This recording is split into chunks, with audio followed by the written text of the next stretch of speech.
mangikhuluma ngomdliwa ngikhuluma ngento mhlambe engathi into engasiya sekhaya kuyahanjwa kuyo emathuneni kuyocelwa lowo muntu loyo acelwe ngendlela ezithile ukuthi makavume ukuzophila la ekhaya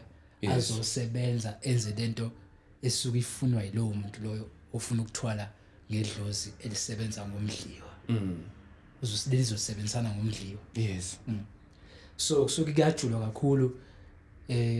kodwa into fanele nihlale niyazi ukuthi kusuke kukhona umdliwa ovusiwe kuvuswa nje umuntu eningamazi la ekhaya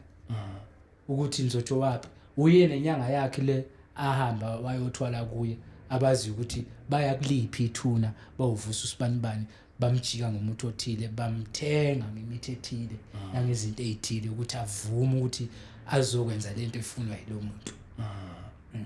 amanzi amnyama kahle umuntu osuke ethwele ngedlozi inkulu usuke enamanzi amnyama ake siyibeke kanjalo leyo nto leyo usuke enamanzi amnyama lento ukuthi uphehla amanzi amnyama khona umuntu ophehla amanzi amnyama la ekhaya mangabe kukhona umuntu ophehla amanzi amnyama ekhaya usuke vele ethwele ngedlozi la ekhaya usuke li-owner kodwa engali-own eyedwa eli-owner nalomdliwa lo ahamba ayovusa nalenyanga yakhe lapha abawuvusa khona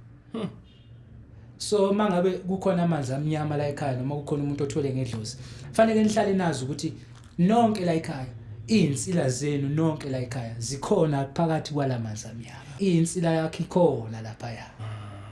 into oyigqokayo noma amanzi akho okugeza noma inwele zakho zikhona